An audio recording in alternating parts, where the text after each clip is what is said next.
Freedom of the press is not just important to democracy, it is democracy.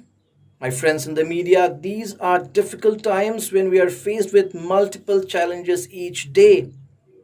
Our freedom of expression is being curtailed. At the same time, our motives are also being questioned. These are unprecedented times. In fact, anywhere in the country, be it in the mainland, be it in the region, this is the time for us to prove that yes, we still are the fourth pillar of democracy. Democracy thrives because we exist. Happy National Press Day.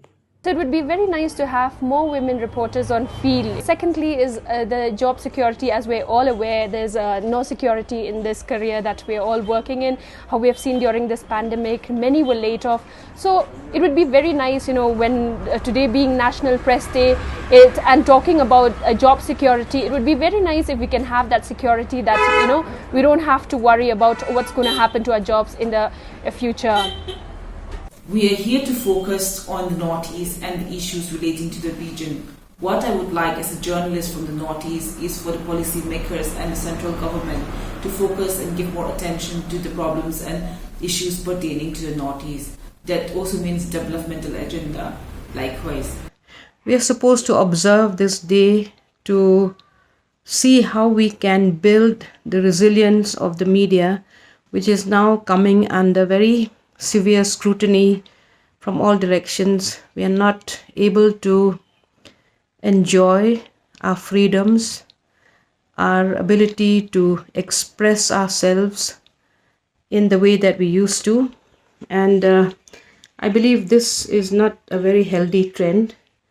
Of course, in India, we don't have this a separate article for press freedom. We all come under Article 19A, which grants us the right to freedom of expression within reasonable limits. And I think the word reasonable limits has now been stretched too far. And the government of the day can take offense on anything that you write. Even if you write on social media, they can take offense and they can file a case against you for being anti-national or for sedition and some such, charge. I think on this day it's important to reflect that press freedom is very, very important. Political scenario in India today, what all journalists, be it in the Northeast or anywhere in the country, need is full freedom of speech.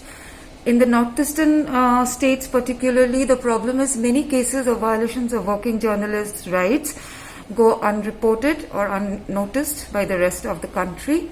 This should not be and cannot be. Media houses which blatantly violate Working Journalists Act 1955 and Majidiyya guidelines, which also include scribes working on contract, should be pulled up by respective state governments.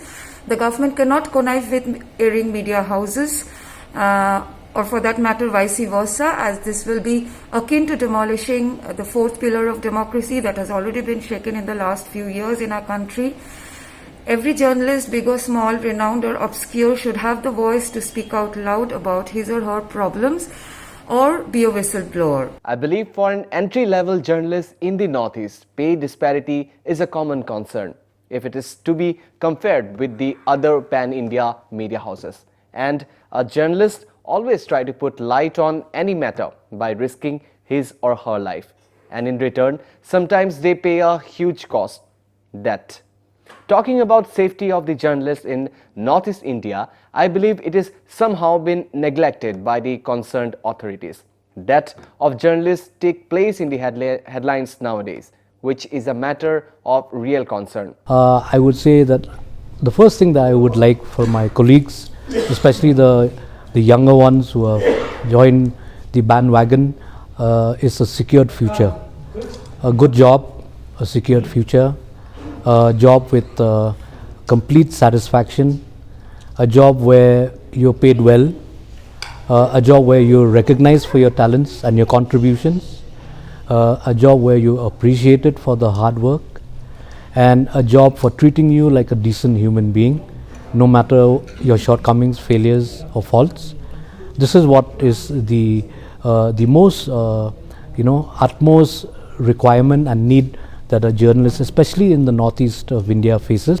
I would like that my younger peers would see a better horizon and get the best of treatment by their publications.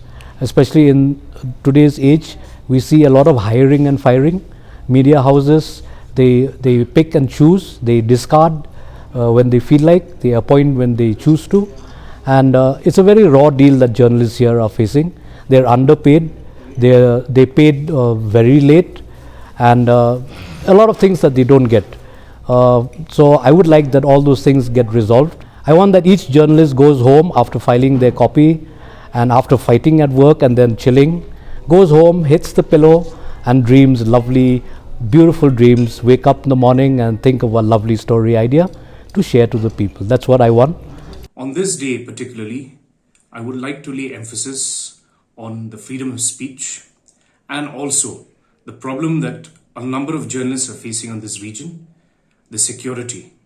And living in a troubled world and in an insurgency-infested region, I would like to lay that we could have more security for our media friends.